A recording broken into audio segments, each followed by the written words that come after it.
Amerika Serikat telah mengirimkan wakilnya JD Vance untuk memimpin tim negosiator di Islamabad guna mengakhiri perang Iran, meski Teheran belum mengonfirmasi apakah mereka akan hadir. Sementara itu, waktu terus berjalan. Gencatan senjata antara kedua pihak selama 2 minggu yang telah rapuh akan segera berakhir. Washington kabarnya terus mengerahkan ribuan pasukan tambahan ke Teluk. Namun, Donald Trump baru saja melempar gebrakan baru. Ia menawarkan perpanjangan gencatan senjata secara sepihak. Apakah upaya Trump untuk menawarkan perpanjangan gencatan senjata adalah upaya tulus atau taktik untuk mengulur waktu sebelum perang besar dimulai?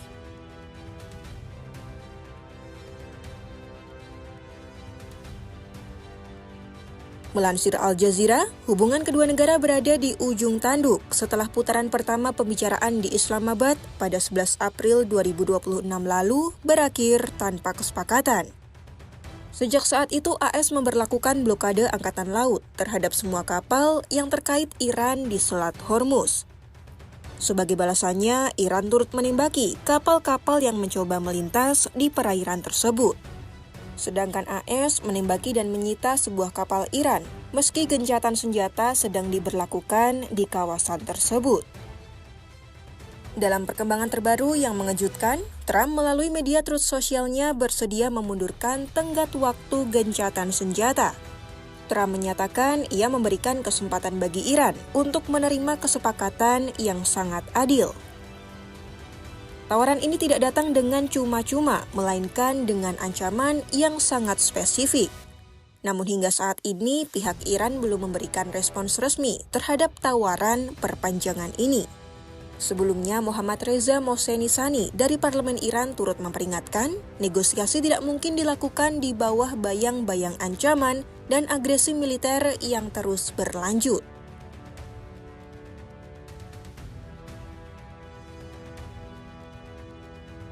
Jika tawaran perpanjangan gencatan senjata ini tetap diabaikan dan negosiator Iran tidak muncul di Islamabad, maka konflik Timur Tengah akan masuk ke skenario terburuk. Perundingan gagal dan perang dimulai. Berdasarkan laporan Al Jazeera, Trump telah memperingatkan di PBS News bahwa jika gencatan senjata berakhir tanpa hasil, banyak bom akan mulai meledak.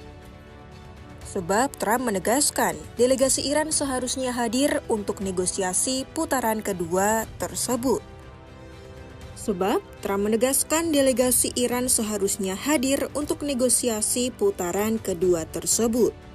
Well, as I said 2 days ago when they said they won't send them, I said they'll be sending them. They have no choice but to send them. What I think is that we're going to end up with a great deal. I think they have no choice. Well, I expect to be bombing, because I think that's a better attitude to go in with. But we're ready to go. I mean, the military is raring to go. They are absolutely incredible. Namun ada satu hal yang perlu kita perhatikan.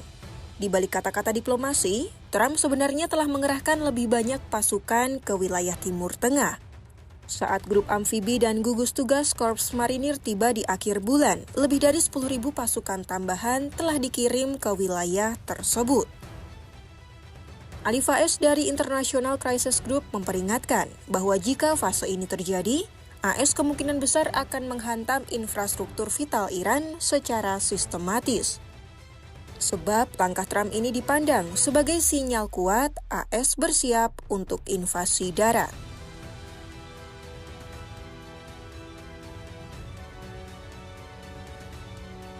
Iran sepertinya sudah membaca kemungkinan terburuk ini. Ketua Parlemen Iran, Mohammad Bagher Ghalibaf, menyatakan Teheran siap mengungkap kartu baru di medan perang. Menurutnya, Trump berupaya mengubah meja perundingan ini untuk membenarkan kembali provokasi perang. Mereka tidak takut akan invasi darat. Sebaliknya, mereka seolah menantikannya. Melansir The Guardian, berikut beberapa kemungkinan strategi yang akan digunakan Iran jika perang darat pecah. Pertama, perang gerilya, di mana Teheran akan membagi pertahanan menjadi 31 unit provinsi mandiri, sehingga tidak ada kepala yang bisa dipenggal oleh serangan AS. Kedua, 2 lapis pertahanan. Pasukan reguler atau artis akan bertugas menahan serangan konvensional, Sementara IRGC dan pasukan Basij akan melancarkan perang asimetris ke lawan.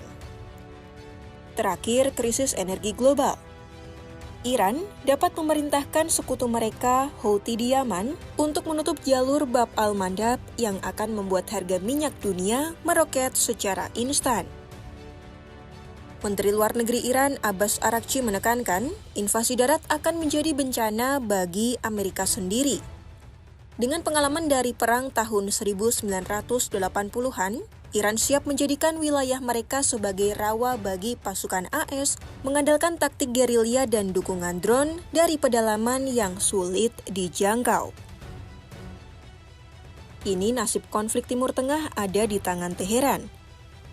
Jika mereka mengambil tawaran perpanjangan gencatan senjata dan menghadiri negosiasi putaran kedua, skenario mungkin saja berubah. Namun jika bom pertama AS jatuh, seluruh wilayah Timur Tengah akan terbakar dan dampaknya akan dirasakan oleh seluruh dunia. Tulis pendapat kalian di kolom komentar. Pantau perkembangan konflik Iran-AS di kawasan Timur Tengah hanya di YouTube kompas.com. Download Tribun X sekarang, menghadirkan lokal menjadi Indonesia.